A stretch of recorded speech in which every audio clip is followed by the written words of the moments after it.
Assalamualaikum warahmatullahi wabarakatuh. Perkenalkan, nama saya Mariadi, NIM 0511752222, Prodi Ilmu Komunikasi. Izinkan saya menjawab tugas yang pertama. Yang pertama yang ingin saya sampaikan terkait penjelasan 3 macam tem beserta contohnya. Yang pertama, tem umum. General tem umum adalah kata atau frasa yang mengacu pada sekelompok besar objek atau konsep yang memiliki karakteristik serupa. Tingkat cakupannya luas dan tidak spesifik. Penjelasan, tem umum berada pada tingkat abstraksi yang tinggi. Ia mencakup banyak individu atau jenis dalam kategorinya. Contoh, hewan. Tem ini mencakup berbagai macam makhluk hidup, mulai dari mamalia, burung, reptil, hingga serangga. Jika kita contohkan dengan kendaraan, tem ini meliputi mobil, motor, sepeda, truk, bus, dan alat transportasi lainnya. Selanjutnya, jika kita mencontohkan ke peralatan, tem ini mencakup berbagai jenis alat yang digunakan untuk tujuan tertentu seperti palu, obeng, gergaji, dan tang. Yang kedua, tem khusus atau specific term.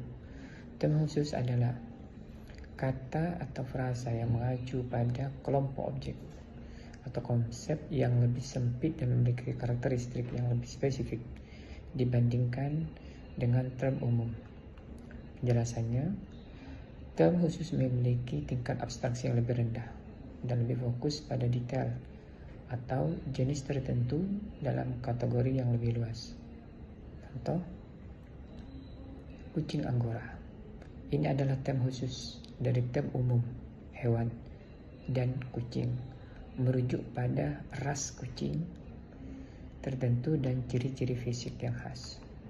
Yang kedua, sepeda motor metik. Ini adalah term khusus dari term umum kendaraan dan sepeda motor, merujuk pada jenis sepeda motor dengan transmisi otomatis. Selanjutnya, obeng kembang. Ini adalah term khusus dari term umum peralatan dan obeng, merujuk pada jenis obeng dengan ujung berbentuk bunga untuk membuka atau mengencangkan skru. Yang ketiga, tem individu. Tem individual atau singular tem. Tem individual adalah kata atau frasa yang mengacu pada satu objek atau individu yang unik dan spesifik.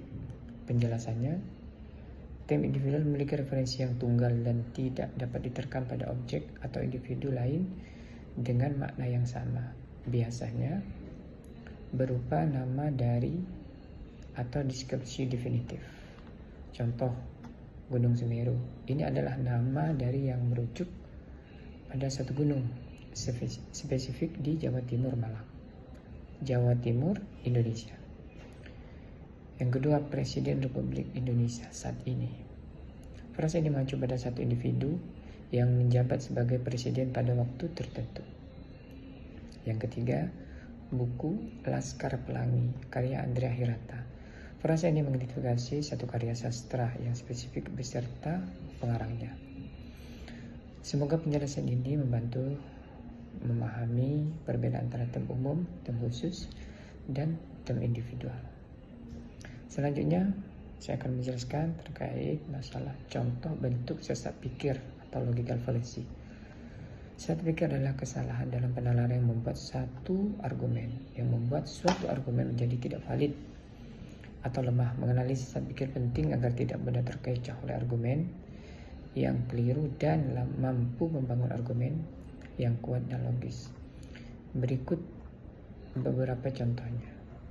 Pertama, argumen ad hominem. Yang kedua, argumentum ad verecundiam.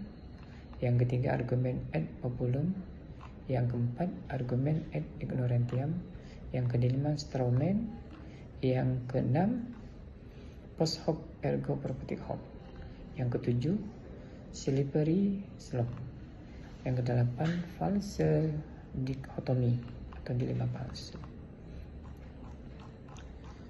Kita mulai penjelasannya satu persatu. Argumen ad hominem atau serang pribadi. Sesat pikir ini terjadi ketika seorang menyerang karakter. Menyerang karakter atau ciri periode dalam bicara, bukan argumen yang mereka sampaikan. Tujuannya adalah untuk mendiskreditkan argumen dengan menyerang orangnya. Penjelasannya, fokusnya beralih dari substansi argumen ke hal-hal yang tidak relevan tentang individu yang menyampaikan argumen tersebut. Contoh, kamu tidak berhak mengkritik kebijakan pemerintah karena kamu sendiri tidak membayar pajak. Serangan ini tidak relevan dengan validitas kebijakan pemerintah. Yang kedua, argumen ad verecundiam atau banding kepada otoritas yang tidak relevan. Sesat pikir ini terjadi ketika seseorang mengklaim bahwa suatu pernyataan benar hanya karena didukung oleh tokoh atau otoritas tertentu, padahal otoritas tersebut tidak ahli dalam bidang yang sedang dibahas. Penjelasannya,